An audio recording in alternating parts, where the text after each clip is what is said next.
Hi friends, hello, नमस्कार, जय जिजाऊ, जय शिवराय. मी किरण तुमचं माझ्या नवीन एका ब्लॉगमध्ये खूप खूप स्वागत करते. व्हिडिओ आवडल्यास शेवटपर्यंत नक्की बघा. हे इथं तातून शेतीचं उठलं की चालू झालं होतं. आज मी सकाळची कामं लवकर लवकर आटपून घेतली होती. यांना शाळेत पण जायचं. हे भांडण झाली चालू यांची भांडण. आता दिवसभर अशीच भांडण चालू राहते या दोघांची. हे इथे शेती रडत होती, मम्मा मला घे. तर दोघांचं 24 तास चालू असते. झोपेपर्यंत रात्री 12 वाजेपर्यंत त्यांचं चालू असते. त्याचे बाबा आता दिवसेंदिवस जसे जसे मोठे व्हायले तसे तसे भयंकर त्रास द्यायले. इथे मी ब्रश वगैरे सगळं आंघोळ वगैरे आटपून घेतली होती. आज सगळं करून गोबी वगैरे कट केली. आज गोबीची भाजी करायची होती. मला होता उपवास, त्यामुळे मला पण हे करायचं होतं फराळ. या दोघं तिघच होते जेवायचे, म्हणून मी सोप्या पद्धतीने भाजी केली. गोबीची गोबी फ्राय केली कांदा वगैरे टाकून. कांदा शेंगदाण्याचं कूट टाकून, कराळ, चटणी, मीठ, हळद. हे मी काम झाले की लगेच जागच्या जागी वस्तू ठेवते, म्हणून जास्त गर्दा होत नाही. नाहीतर मग जिथे घेतले तिथंच जर ठेवलं तर मग भरपूर गर्दा होती. एखाद दिवशी जर जागच्या जागी वस्तू ठेवल्या तर मग जशाच तशाच राहतात. हे छान चाकून बारीक गोबी कट करून घेतली होती. मला खूप जास्त सर्दी झाली. आता मला सर्दी झाली, तुला संडास लागली, त्याच्यामुळे जरा जास्तच त्रास द्यायला दोघं बहीण भाऊ. भाजी फ्राय करून घेतली आणि लगेच पोळ्या टाकल्या. हे तर भाजी होतच होती. हे तातू किचनमधले सगळे भांडे बाहेर घेऊन जात होता. ते त्यांच्या हातात पडलं ते किचनमध्ये एकही, कधी कधी ते किचनमध्ये एकही डबा राहत नाही.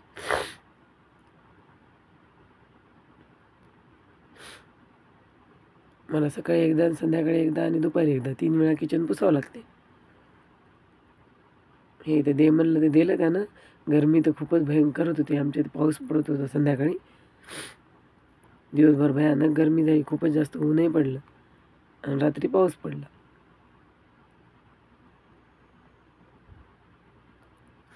ही भाजी झालीच होती माझी. इथं लगेच मोठ्या मोठ्या पोळ्या टाकून घेतल्या. आज गरमी खूप येतात, तुम्हाला जेवायला दे म्हणत होता. त्यांचं जेवायचं पण चालूच राहते माझ्या मागे. खाणार नाही एखादा घास, पण जेवायला जेवायला म्हणत. ठेवा म्हणलं तर ठेवलं पुन्हा त्यानं. लगेच यांना जेवायला वाढून दिले. यांना तातूला जेवू घालतात. हे घरी असल्यावर थोडीफार मदत होते मला. हे जर घरी नसले तरच अवघड आहे. मदत म्हणजे लेकरांना जेवू घालतात, आंघोळ घालून देतात, ते त्यांचंच काम आहे, पुन्हा ठरलेलं आहे. असं छोटं मोठं करू लागतं. मी जर स्वयंपाक करत असेल, शी जर आली तर त्यांना शीला नेणं. त्याच्यामुळं मग ते घरी नसले की माझं खूप अवघड आहे. हे तर लगेच मी माझ्या हातासोबत साबुदाणा पण करून घेतला. एकदा मी किचनमध्ये आले, किचनमधलं सगळं करून घेते आणि लगेच काढून पण घेतला. ते लोखंडाच्या कढईमध्ये काळा पडते म्हणून. ही कढई आमची लोखंडाची, शेगडीवर पण गरम होते आणि लोखंडामध्ये खाल्लेलं स्टीलपेक्षाही चांगलं असते, म्हणून मग मी शक्यतो की लोखंडातच करते.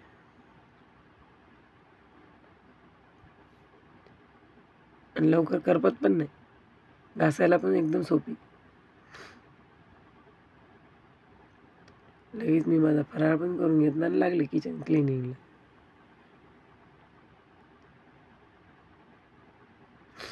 हे जास्त पसारा याच्यामुळे होत नाही. भांडे तरी पडतात माझे जास्त. शक्यतो भांडे पण पडू देत नाही मी, पण एखाद दिवशी घासून नाही घेतले की भांडेही पडतात. हे मी अगोदर तिकडचं सामान इकडे ठेवून किचन घासून घेतलं होतं. ओटा घासून घेतला. मी भांडे घासायच्या साबणाने स्वच्छ करते. अगोदर साध्या पाण्याने धुवायचं, नंतर मग लगेच चांगलं पाणी टाकून पुसून घ्यायचा. चमचम दिसते, पुन्हा मुंग्या वगैरे काहीच होत नाही. मी असाच पुसते किचन ओटा. लगेचच्या लगे पुसून घेतल्यावर तर काहीच होत नाही. कॉटनचा कुठलाही कपडा घेतला तरी चालते.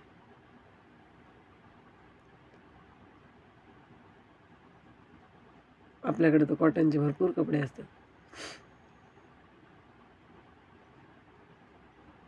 हे तिकडे झालं की मी लगेच गॅस पुसून घेतला. गॅस पुसून झाला की लगेच हे हातासोबत वरचं पण रोज पुसून घेते, उडलेलं वगैरे जाते म्हणून. मला किचन ओटा 2-3 वेळा साफ करावाच लागतो, सकाळ संध्याकाळ. आणि सकाळी उठलं की लगेच. पुन्हा रात्री किचन ओटा क्लीन करून ठेवला तरी पण पाली उंदरं वगैरे जातात म्हणून सकाळी पण पुन्हा करते मी. इथे लेकरांचं पाणी वगैरे पण उकळून ठेवलं होतं, सगळा स्वयंपाक पण काढून ठेवला होता. लगेच भांडे रिकामी करून घेते जेवण वगैरे झाली की. इथे मी माझा फराळ करून घेतला होता, ते त्यांचे जेवण झाले होते. हे शेगडीला काही शाट लागत नाही काही नाही, त्याच्यामुळे मग मी शेगडी पण पाण्यानेच पुसून घेते. मला लगेच हातासोबत ते खालचं रॅक पण पुसून घेते, तिथं पण काही काही ठेवतेच म्हणून. हे गाईचं खरकट आज द्यायचंच राहिलं होतं. आता दुपारी जेव्हा जातील तिकडे तेव्हा घेऊन जातील. आज सगळे भांडे एकदाच घासले, नाही तर मी थोडे थोडे थोडे थोडे कधी कधी घासून पण घेते, जसं होईल तसं. कधी घासून पण घेत नाही. इथं अगोदर स्वच्छ घासून घेतले आणि नंतर लगेच धुवून घेतले. लगेच मग इकडचं पण राहिलेलं साफसूफ करून घेतलं स्वच्छ. मला कसं इकडे तिकडे जागा नसल्यामुळे इथंच किती भांडे असो, किती मोठे मोठे पण भांडे असो, इथंच धुवावं लागतात बेसिनमध्ये. आणि इथं नळ एक नाही, वर नळ नाही बसवलेला.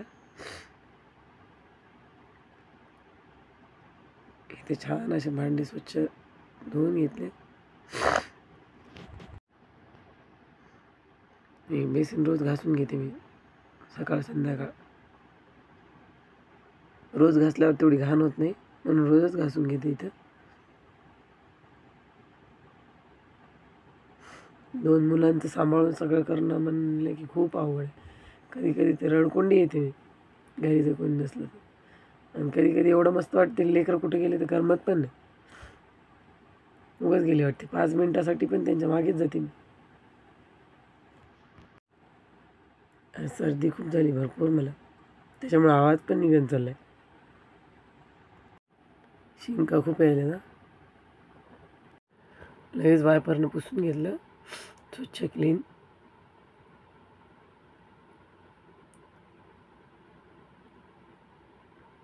हे भांडे आज भरपूर होते, खूपच जास्त.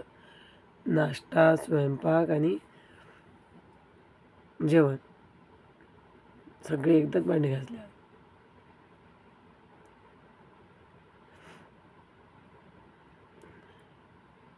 हे सगळं पाणी तिकडं लोटून दिलं, स्वच्छ सगळं करून घेतलं.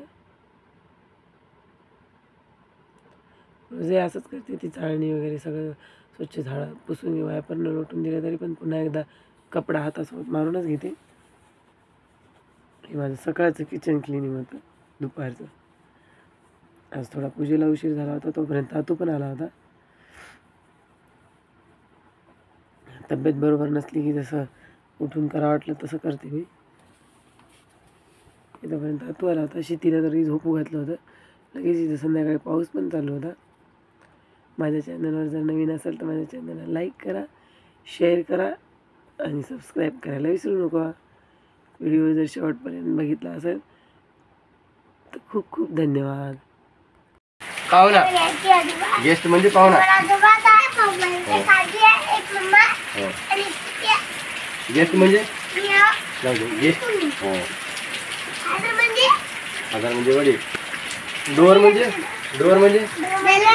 शबास. विंडो म्हणजे हा, आणि वाल म्हणजे भिंत. हा, शबास. आणि हे ग्राउंड म्हणजे मैदान. प्ले म्हणजे खेळणे. रीड म्हणजे वाचणे. राईट म्हणजे